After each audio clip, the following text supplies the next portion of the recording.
I am doctor Nivedita और आज हम एक बहुत कॉमन टॉपिक के बारे में बात करने वाले हैं और वो है माउथ अल्सर्स यानी कि मुंह में छाले। ये मुंह में छाले कभी हमारे जीभ पे, कभी हमारे मसूड़ों पे, गाल के अंदर की तरफ, होठों पे या तालू पे कहीं भी हो सकते हैं। मुंह के ये छाले होते तो बहुत छोटे हैं लेकिन बहुत पेनफुल और बहुत डिस्कम्फर्टेबल होते हैं।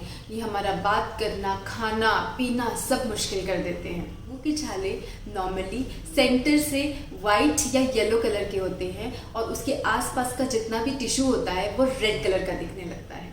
आई एम श्योर आप सब ने कभी ना कभी इस प्रॉब्लम को फेस ज़रूर किया होगा। तो ये प्रॉब्लम क्यों होती है और इसके लिए हम क्या कर सकते हैं, ये जानने के लिए ये पूरा वीडियो ज़रूर देखिए। क्या क्या रीज़न है जिसकी वजह से हमारे मुंह में छाले हो सकते हैं। Number 1, minor trauma. अगर आपको कभी चीक बाइटिंग से, टूथब्रश ट्रॉमा से या फिर अगर आप ब्रेसेस पहनते हैं उसकी वायर से, मुंह में कोई अप्लायंस पहना हुआ है उसकी वायर बार बार चुभती है और बार बार इरिटेशन होती है, उसकी वजह से छाला हो सकता है।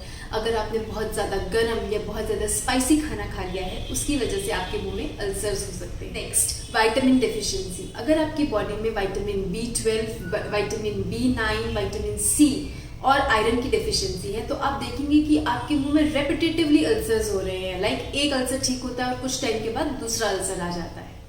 Third, infections. बहुत सारी बैक्टीरियल, फंगल और वायरल इन्फेक्शंस की वजह से भी मुंह में छाले हो जाते हैं। नंबर 4, शुगर है। अगर आपको डायबिटीज़ है और अगर आपको HIV या कोई और इम्यूनोसप्रेसिंग डिसऑर्डर है, लाइक कोई ऐसी बीमारी है जिससे आपकी इम्यूनिटी कम हो गई है तो आपके मुंह में छाले होने के चांसेस बढ़ जाते हैं। इसके साथ साथ अगर आपके मुंह में छाला हुआ है और कोई और प्रॉब्लम है तो वो छाले का हीलिंग पीरियड यानी कि वो छाला ज़्यादा टाइम में हील होगा। इसके बाद बहुत सारे ऐसे रीजंस हैं जिसकी वजह से हमारे मुंह में नॉन पेनफुल अल्सर्स यानी कि बिना दर्द के छाले देखे जाते हैं, जैसे कि ल्यूकोप्लेकिया, ओरल लाइकन प्लानस और कैंडिडा। इसमें हमारे गाल पे कुछ वाइट स्ट्रिप्स और वाइट छाला देखा जाता है जिसमें आपको पेन नहीं होगा लेकिन कभी कभी बर्निंग हो सकती है।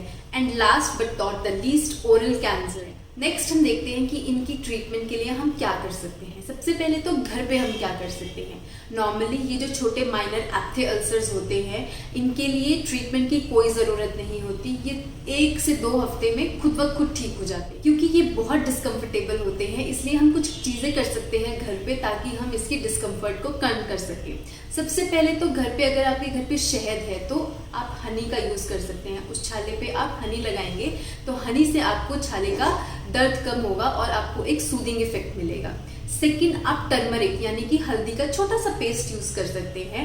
टर्मरिक एंटीबैक्टीरियल होती है और वो छाले की हीलिंग में आपको हेल्प करे। थर्ड, आप वार्म सलाइन रिंसेस यूज कर सकते हैं। वार्म सलाइन रिंसेस यूज करने के लिए आप गुनगुने पानी में थोड़ा नमक डालिए और उसके कुल्ले कीजिए। उसकी एंटीबैक्टीरियल प्रॉपर्टी होती है और वो हीलिंग में भी आपके अल्सर्स में हेल्प करता है।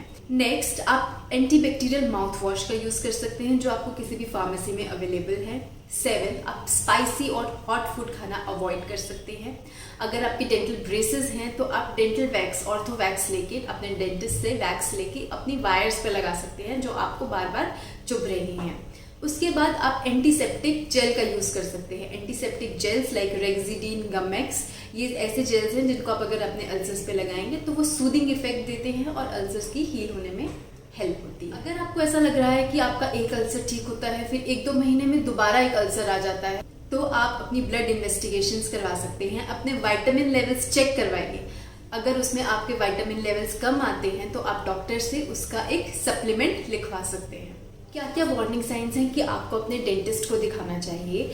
जब कोई छाला आपका बहुत बड़ा हो साइज में, पिन पॉइंट अल्सर से बड़ा है साइज में या धीरे धीरे उसका साइज बढ़ रहा है, अगर आपके मुंह में कोई छाला है जो 3 हफ्ते से ज़्यादा है और दवाई लगाने के बाद भी ठीक नहीं हो रहा है, अगर आपके मुंह में छाले इतने रेपिटेटिव हैं कि एक ठीक होने से पहले ही मुंह में दूसरा आ रहा है, अगर आपके मुंह में छालों के साथ आपको फीवर है, आपको थकान महसूस हो रही है, आपको डायरिया की प्रॉब्लम है और अगर आपके मुंह में कोई छाला है जिसमें दर्द नहीं है लेकिन बहुत टाइम से आपके मुंह में एक छाला है, तो ये सब साइंस हैं कि आपको अपने डेंटिस्ट को दिखाना चाहिए। और इन छालों में एक पोटेंशियल होता है कैंसर में चेंज होने का, तो प्लीज़ इनको जाइए और इन्वेस्टिगेट करवाइए।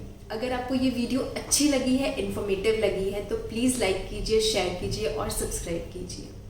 अगर आपको इसके रिगार्डिंग कोई क्वेश्चन है तो प्लीज़ कमेंट बॉक्स में लिखिए। Thank you so much.